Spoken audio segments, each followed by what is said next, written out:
S A জাহান মঞ্জুরি তিনি লিখেছেন, কাবাঘরের প্রতিকৃতি দিয়ে লকেট বানিয়ে অনেকেই গলায় পড়ে, কেউ কেউ আল্লাহ লেখা লকেট ব্যবহার করে। বিশ্ব ইসলাম কি বলে? কাবাঘরের প্রতিকৃতি দিয়ে লকেট বানিয়ে ব্যবহার করলো কাবাঘরের মহব্বত করে, এটা জায়েজ কাজ হতে পারে। তবে আল্লাহ সুবহানাহু ওয়া তাআলার নাম লেখা, গণিতের আয়াত লেখা, সেটা পরিষ্কার বোঝা যায়। এরকম কোনো লকেট নিয়ে টয়লেট ইত্যাদিতে যাওয়া যাবে না। এমনিতেই ব্যবহার করলো, কেউ ঝুলিয়ে রাখলো মহব্বত করে, সেটা হতে পারে। কিন্তু যদি মনে করে যে ঝুলিয়ে রাখলে তার কোনো রোগ আরোগ্য রোগ থেকে আরোগ্য লাভ করবেন, এরকম কোনো ব্যাপার থাকে, তাহলে সেটা সঠিক নয়।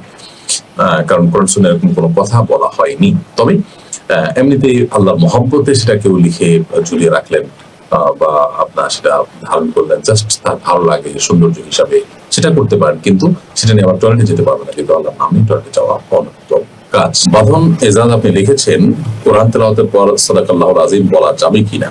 একজন বক্তা বলেছেন এটা বলা যাবে না। এ সম্পর্কে বিস্তারিত বলবেন। ভাই ইজাজ, প্রথম কথা হলো যে কোরআন তেলাওয়াতের পর সাদাকাল্লাহুল আযীম বলা যাবে না বা বললে ভুল হবে, এটা মোটা দাগে এভাবে বলা সঠিক নয়। কেউ এরকম বলেছেন কিনা আমি জানি না, যদি বলে থাকেন তাহলে ভুল বলেছেন, অথবা আপনার শোনাতে ভুল থাকতে পারে।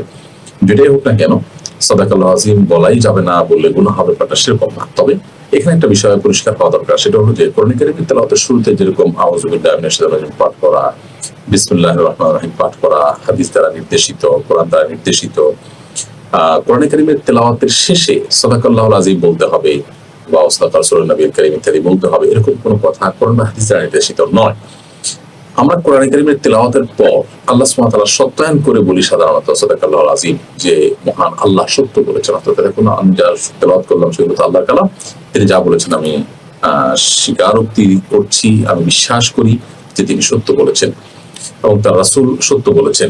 তো এই মর্মে স্বীকারোক্তি দেওয়া, এটা যদি আল্লাহর কালামের প্রতি কারোর ঈমান, তার বিশ্বাসের কথা তিনি জাহির করতে চান এবং করেন, তাহলে এটা সাধারণ অবস্থায় জায়েজ। কিন্তু এটা যদি কোরআন তেলাওয়াতের সুন্নাহ বাণী মনে করে কেউ, কোরআন তেলাওয়াতের জন্য কোরআন বা হাদিস নির্দেশিত কাজের অংশ মনে করে কেউ, তাহলে সেক্ষেত্রে সেটি আসলে নিষিদ্ধের আওতায় পড়তে পারে। কারণ ইসলাম যেটা আমাদেরকে নির্দেশ করেনি, কোরআন হাদিস যেটা নির্দেশ করেনি, সেটাকে আমরা আবশ্যক বানালে সেটা কিন্তু বিদআতে পরিগণিত হতে পারে। এই জন্য কেউ সাদাকাল্লাহুল আযীম পড়লে সেটা কোন দৃষ্টিকোণ থেকে পড়ছেন এটা দেখার বিষয়। আমাদের দেশে সচরাচর কোরআন কারীমের তেলাওয়াতের পর শুরুতে আউযু বিল্লাহি মিনাশ পড়ার মতোই এটাকে জরুরি মনে করা হয়। তো এরকম জরুরি মনে করাটা ভুল, এটা আমাদের পরিষ্কার হতে হবে এবং সংশোধন করতে হবে।